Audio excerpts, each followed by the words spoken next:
প্রিয় শিক্ষার্থীরা, তোমরা কেমন আছো? আশা করি ভালো আছো। পাথরঘাটা বালিকা উচ্চ বিদ্যালয়ের পক্ষ থেকে আজকের এই অনলাইন ক্লাসে তোমাদেরকে স্বাগত জানাচ্ছি। আমাদের আজকের বিষয় নবম দশম শ্রেণী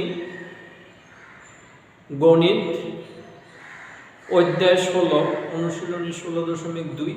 এর আগে আমরা 16.1 থেকে 3টে ক্লাস করেছিলাম। আজকে আমরা 16.2 থেকে শুরু করব। আজকে এই 16.2-এ চতুর্ভুজ সংক্রান্ত যতগুলা ক্ষেত্র আছে তাদের ক্ষেত্রফল নির্ণয়। যেমন চতুর্ভুজের মধ্যে চতুর্ভুজ আগে কাকে বলে? 4টি বাহু দ্বারা সীমাবদ্ধ ক্ষেত্রকে চতুর্ভুজ বলে। এখন চতুর্ভুজের মধ্যে কি কি আছে? বর্গক্ষেত্র আছে, আয়তক্ষেত্র আছে, সামান্তরিক আছে, রম্বস আছে, ট্রাপিজিয়াম আছে। তাহলে আমরা এই চতুর্ভুজ সংক্রান্ত ক্ষেত্রের ক্ষেত্রফলগুলো নির্ণয় করব। তার পূর্বে আমাদেরকে সূত্রগুলো আয়ত্ত করতে হবে। তাহলে এখানে চতুর্ভুজের মধ্যে প্রথমে আয়তক্ষেত্র নিয়ে আমরা আলোচনা করব। আয়তক্ষেত্র হলো কি? যে চতুর্ভুজের দুই বিপরীত বাহু পরস্পর সমান, দুই বিপরীত বাহু পরস্পর সমান এবং কোণগুলো সমকোণ এবং যাদের কর্ণদ্বয় সমান তাদেরকে আমরা আয়তক্ষেত্র বলি। তাহলে যে চতুর্ভুজের দুই বিপরীত বাহু সমান, তাদের কর্ণদ্বয় সমান, তাদের কোণগুলো সমকোণ, তাহলে তাদেরকে আয়তক্ষেত্র বলা হয়। তবে এখানে আয়তক্ষেত্রের দুই বিপরীত বাহুর মধ্যে যে কোনো দুই বাহু দৈর্ঘ্যে বড় হবে, অপর দুই বাহুর দৈর্ঘ্যে ছোট হবে, তাহলে সেটা আয়তক্ষেত্র হবে। আর যদি সবগুলো বাহু সমান হয় তখন সেই ক্ষেত্রে সেটা বর্গক্ষেত্র হবে। বর্গক্ষেত্রের বেলায় সবগুলো বাহু সমান এবং প্রত্যেকটা কোণ সমকোণ এবং কর্ণদ্বয় সমান। এরপর হলো সামান্তরিক। হলো যে চতুর্ভুজের দুই বিপরীত বাহু পরস্পর সমান এবং সমান্তরাল, কোণগুলো সমকোণও হতে পারে অথবা সমকোণ নাও হতে পারে, তখন সেটাকে বলা হয় সামান্তরিক। তাই বলা যায় সকল আয়ত সামান্তরিক, কিন্তু সকল সামান্তরিক আয়ত নয়। কারণ সামান্তরিকের কোণগুলো সমকোণ হইতেও পারে আবার নাও হইতে পারে, কিন্তু আয়তক্ষেত্রের কোণগুলো অবশ্যই সমকোণ হতে হবে। আবার সামান্তরিকের কর্ণদ্বয় পরস্পর সমানও হতে পারে আবার নাও হতে পারে, কিন্তু আয়তের কর্ণদ্বয় সমান হবে। এটাই হলো আয়ত এবং সামান্তরিকের মধ্যে পার্থক্য, কিছুটা পার্থক্য, তবে সকল আয়ত সামান্তরিক। এবার আসো ট্রাপিজিয়াম। যে চতুর্ভুজের মাত্র দুইটি বাহু সমান্তরাল কিন্তু সমান নয়, অপর বাহুগুলো সমান নয়, তখন তাদেরকে বলা হয় সমানও নয় সমান্তরালও নয়, তখন তাকে বলা হয় ট্রাপিজিয়াম। অর্থাৎ ট্রাপিজিয়ামের দুইটা বাহু সমান্তরাল হবে কিন্তু সমান নয়, তখন সেটাকে বলা হয় ট্রাপিজিয়াম। তাহলে আশা করি তোমরা আয়তক্ষেত্র, বর্গক্ষেত্র, সামান্তরিক, ট্রাপিজিয়াম এগুলো বুঝছো। এখন আমরা সূত্রাবলী নিয়ে আলোচনা করি। তাহলে প্রথমে আয়তক্ষেত্র সূত্র।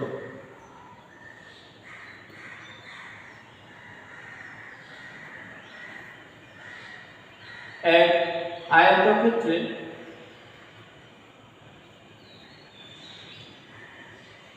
ক্ষেত্রফল সমান দৈর্ঘ্য গুণ প্রস্থ। আয়তক্ষেত্রের ক্ষেত্রফল, তাহলে আমরা দেখো আয়তক্ষেত্রটা কিভাবে আঁকতে হবে। এই হলো আয়তক্ষেত্র, এটা লম্ব বড় বাহু যেগুলো সেগুলো হইল দৈর্ঘ্য, আর যেগুলো অপেক্ষাকৃত ছোট সেটা হইল প্রস্থ। তাহলে এই বাহু সমান হবে, এই বাহু সমান হবে, আর কোণগুলো সমকোণ হবে আর যে কর্ণ দুটি এখানে টানা হচ্ছে এই কর্ণ দুটির মান দৈর্ঘ্য সমান হবে। তাহলে এটা হলো আয়তক্ষেত্র। আয়তক্ষেত্রের ক্ষেত্রফল দৈর্ঘ্য গুণ প্রস্থ। আয়তক্ষেত্রের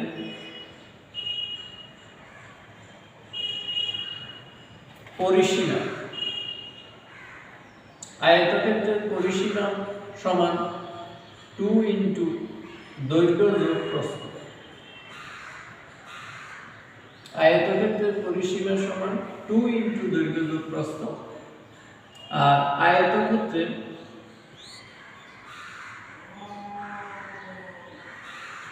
কর্ণ সমান √/, দৈর্ঘ্য স্কয়ার যোগ প্রস্থ স্কয়ার। তাহলে প্রিয় শিক্ষার্থী দেখো, আয়তক্ষেত্রের ক্ষেত্রফল সমান দৈর্ঘ্য গুণ প্রস্থ, আর আয়তক্ষেত্রের পরিসীমা সমান 2 ইনটু দৈর্ঘ্য যোগ প্রস্থ, আর আয়তক্ষেত্রের কর্ণ সমান এই যে কর্ণটা, অর্থাৎ দুই কৌণিক বিন্দুর সংযোজক সরলরেখাকে বলা হয় কর্ণ। তো সেটা কেন হয়েছে, যে এখানে আমি যদি পিথাগোরাসের উপপাদ্য প্রয়োগ করি, এটার মান হলো এক সমকোণ, এই সমকোণের বিপরীত বাহুকে বলা হয় অতিভুজ। তাহলে এটা যদি একটা মনে করো আমি এটা এ দিলাম, বি দিলাম, সি দিলাম, তাহলে আমি যদি এখানে পিথাগোরাসের উপপাদ্য প্রয়োগ করি, তাহলে এবি স্কয়ার সমান এসি স্কয়ার যোগ বিসি স্কয়ার। তাহলে এবি স্কয়ার সমান এসি স্কয়ার যোগ বিসি স্কয়ার। তাহলে বা এবি সমান কি দাঁড়াবে, এবি সমান √/, এসি স্কয়ার যোগ বিসি স্কয়ার। তাহলে এসি কে যদি আমি দৈর্ঘ্য ধরি, এটাকে যদি প্রস্থ ধরি, তাহলে এবি সমান √/, দৈর্ঘ্য স্কয়ার যোগ প্রস্থ স্কয়ার। এবি মানে কর্ণ, অতএব কর্ণ সমান √/, দৈর্ঘ্য স্কয়ার যোগ প্রস্থ স্কয়ার। আশা করি তোমরা এই তিনটা সূত্র বুঝতে পেরেছো।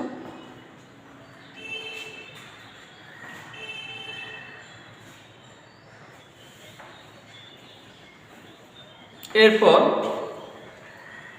বর্গক্ষেত্র।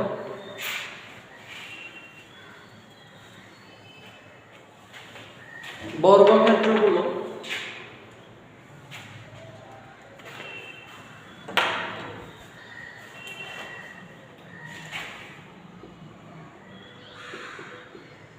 বর্গক্ষেত্র হলো বর্গক্ষেত্রের ক্ষেত্রফল। যেমন বর্গক্ষেত্রটা এরকম, তার সবগুলো বাহু সমান,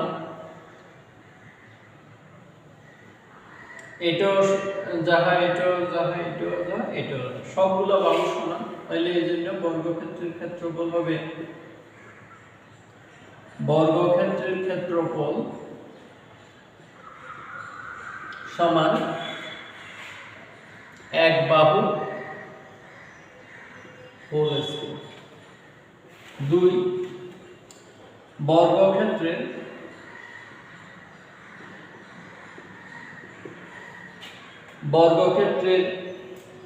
কর্ণ সমান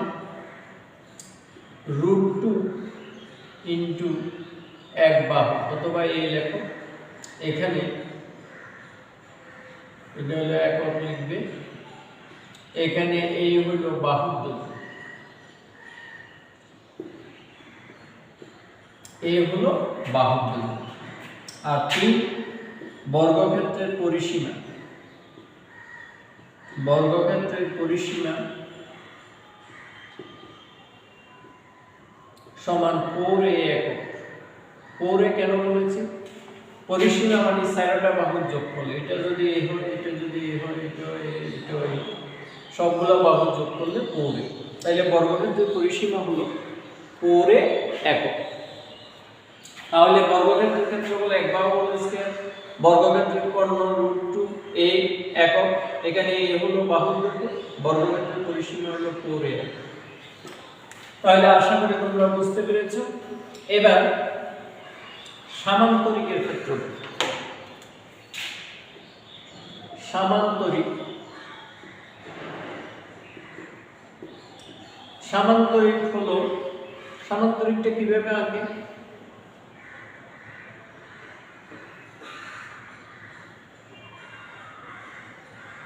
দুই বিপরীত বাহু পরস্পর সমান ও সমান্তরাল, কিন্তু কোণগুলো সমান নয়। মনে করো এটা একটা কর্ণ আঁকলাম, তাহলে এই কর্ণ আর এই কর্ণ কিন্তু সমান হবে না। তাহলে সামান্তরিকের ক্ষেত্রফলের সূত্র কি? ভূমির উপর যখন আমি লম্ব দেব, তাহলে ভূমি গুণ লম্ব মানে উচ্চতা, সেটাই হলো সামান্তরিকের ক্ষেত্রফল। তাহলে সামান্তরিকের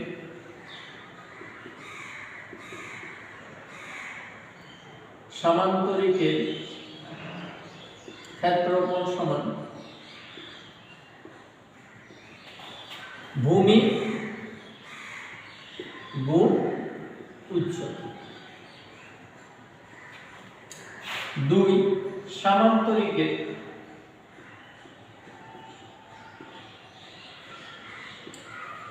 ক্ষেত্রফল আরো একটা আছে, সেটা হলো ভূমি গুণ একটি কর্ণ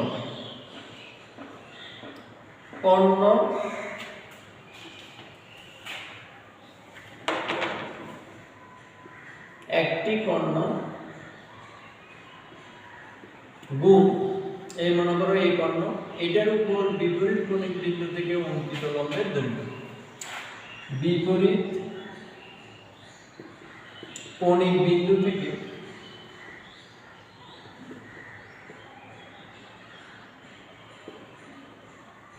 অঙ্কিত লম্বের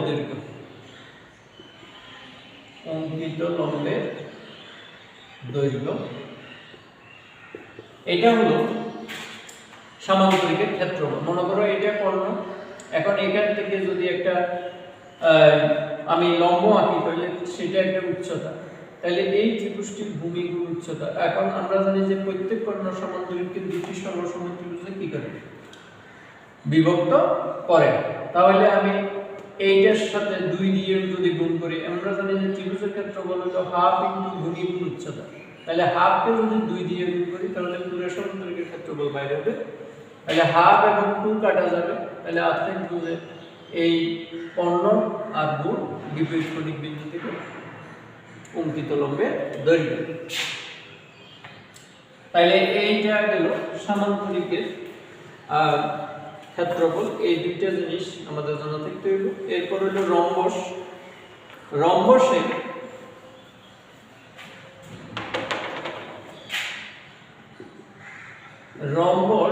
রম্বসের বেলায় রম্বসের ক্ষেত্রফল সমান হাফ ইনটু কর্ণদ্বয়ের গুণফল।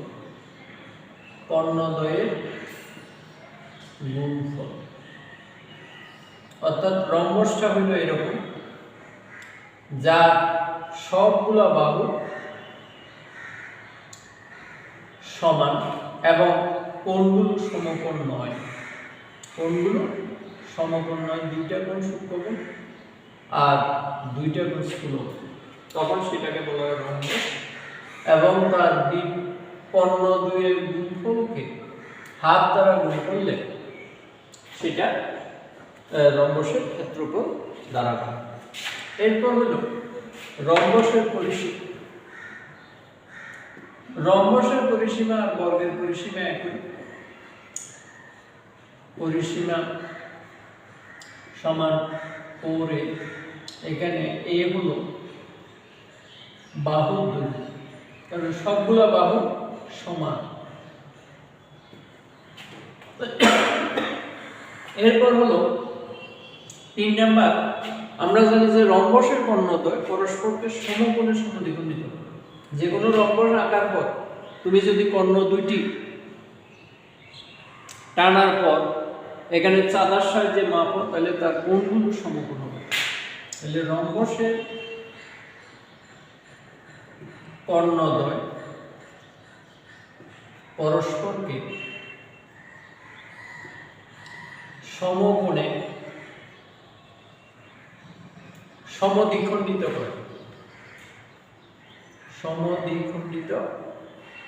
করে।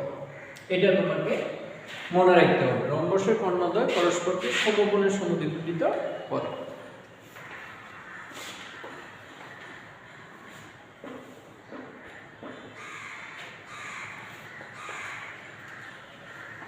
এরপর হলো ট্রাপিজিয়াম। ট্রাপিজিয়াম কাকে বলে?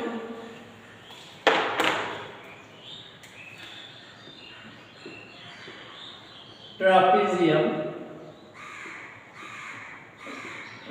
যে চতুর্ভুজের দুই বিপরীত বাহু সমান কিন্তু কোনো বাহু সমান, দুই বিপরীত বাহু সমান্তরাল কিন্তু কোনো বাহু সমান নয়, তখন তাকে ট্রাপিজিয়াম বলে। তাহলে এক নম্বর হলো ট্রাপিজিয়ামের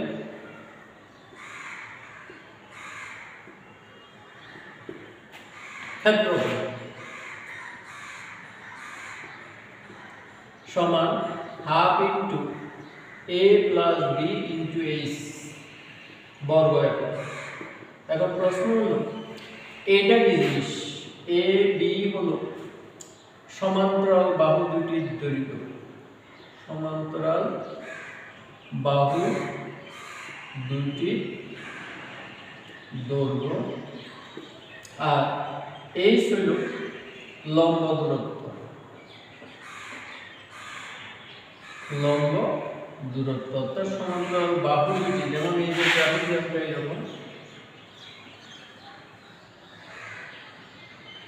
এখন যদি আমি এটাকে a b c d লিখি তাহলে এটা হলো ট্রাপিজিয়াম, এটার সমান্তরাল বাহু দুটি এটা এবং এটা, এবং এই দুইটার লম্ব দূরত্ব যদি আমি d আঁকি তাহলে এটাই হলো লম্ব দূরত্ব, এটাকে উচ্চতাও বলতে পারো। তাহলে ট্রাপিজিয়ামের ক্ষেত্রফল হলো হাফ ইন্টু সমান্তরাল বাহু দুটির যোগফল গুণ উচ্চতা। এখানে এই বলতে সমান্তরাল বাহু দুটির দৈর্ঘ্য বুঝেছে, আর লম্ব দূরত্ব বলতে এই মানে এই দুটো বাহু একে অপরের উপর যদি লম্ব টানি তাহলে সেই লম্ব দূরত্বকে h বলা হয়, সেটাকে আমরা উচ্চতা বলতে পারি। তাহলে প্রিয় শিক্ষার্থীরা, আশা করি তোমরা এই সূত্রগুলা বুঝতে পেরেছ।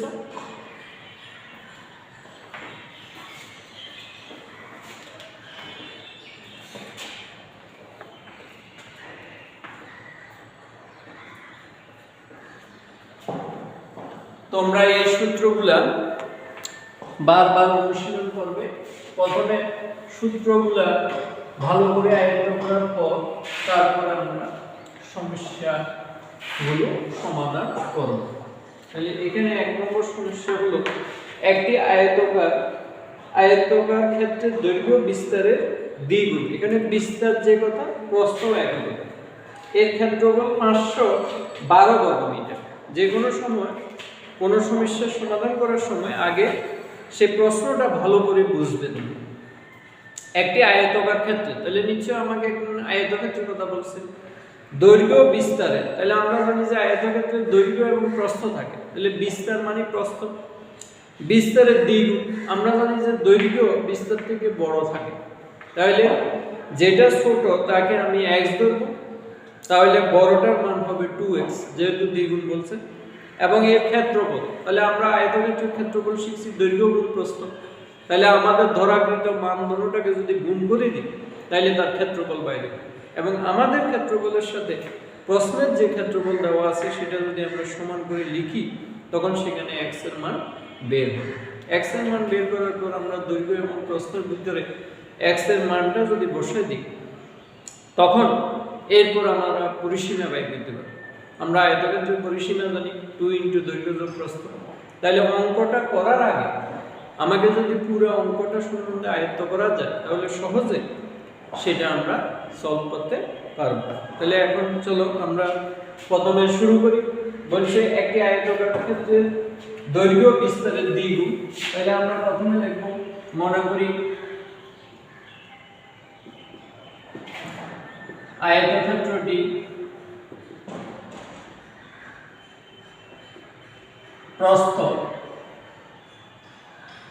প্রস্থ সমান x মিটার, বিস্তার মানে প্রস্থ, সুতরাং দৈর্ঘ্য সমান কত হবে?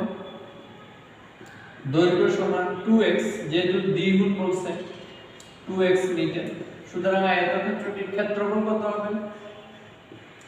আয়তক্ষেত্রটির ক্ষেত্রফল সমান দৈর্ঘ্য গুণ প্রস্থ। তাহলে 2x গুণ x বর্গ মিটার। তাহলে আমরা যদি এটা গুণ করি তাহলে 2x স্কয়ার বর্গ মিটার। আমরা আয়তক্ষেত্রটির ক্ষেত্রফল পেলাম 2x স্কয়ার বর্গ মিটার, কিন্তু প্রশ্নের মধ্যে দিয়েছে 512। তাহলে প্রশ্ন মতে লিখব 2x স্কয়ার সমান 512, বা এটা উভয় পক্ষকে যদি 2 দিয়ে ভাগ করি তাহলে 2 চলে যাবে, আর 2 দিয়ে 512 কে ভাগ করলে 256 হবে। এখন যদি আমরা এটাকে বর্গমূল করি স্কয়ার চলে যাবে, আর এখানে রুট ওভার 256 হবে। 256 এর বর্গমূল কত? 16। তাহলে x সমান আমরা লিখব 16। এখন যেহেতু x এর মান পেয়ে গেছি, x মানে প্রস্থ, তাহলে সুতরাং প্রস্থ সমান 16 মিটার এবং দৈর্ঘ্য সমান 2 গুণ, যেহেতু দৈর্ঘ্য 2x, 2 গুণ 16 মিটার সমান 32 মিটার। তাহলে আয়তক্ষেত্রটির দৈর্ঘ্য এবং প্রস্থ পেয়ে গেলাম। এখন আমরা আয়তক্ষেত্রের পরিসীমা বের করব। তাহলে আয়তক্ষেত্রের পরিসীমার সূত্র কি?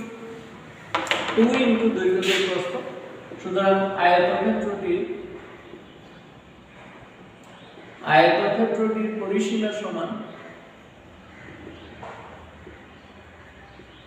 2 ইনটু দৈর্ঘ্য পেয়েছি 32 আর প্রস্থ পেয়েছি 16 এত মিটার। 32 এর 16 যোগ করলে 48, 48 এর 2 গুণ করলে 96 মিটার। তাহলে অ্যানসার হলো 96 মিটার। তাহলে প্রিয় শিক্ষার্থীরা, আমরা কিভাবে অঙ্কটা করেছি, যে আমরা প্রথমে ধরেছি, মনে করি আয়তক্ষেত্রটির প্রস্থ সমান x মিটার, সুতরাং আয়তক্ষেত্রটির দৈর্ঘ্য সমান 2x মিটার। এরপর আমরা আয়তক্ষেত্রটির ক্ষেত্রফল বের করেছি, সুতরাং আয়তক্ষেত্রটির ক্ষেত্রফল সমান 2x গুণ x বর্গ মিটার সমান 2x স্কয়ার বর্গ মিটার। তাহলে আমাদের হিসাবে ক্ষেত্রফল 2x স্কয়ার হয়েছে, আর প্রশ্নে দেওয়া আছে 512। এজন্য আমরা লিখছি প্রশ্নের মধ্যে 2x স্কয়ার সমান 512, বা x স্কয়ার সমান 256, বা x সমান √256, বা x সমান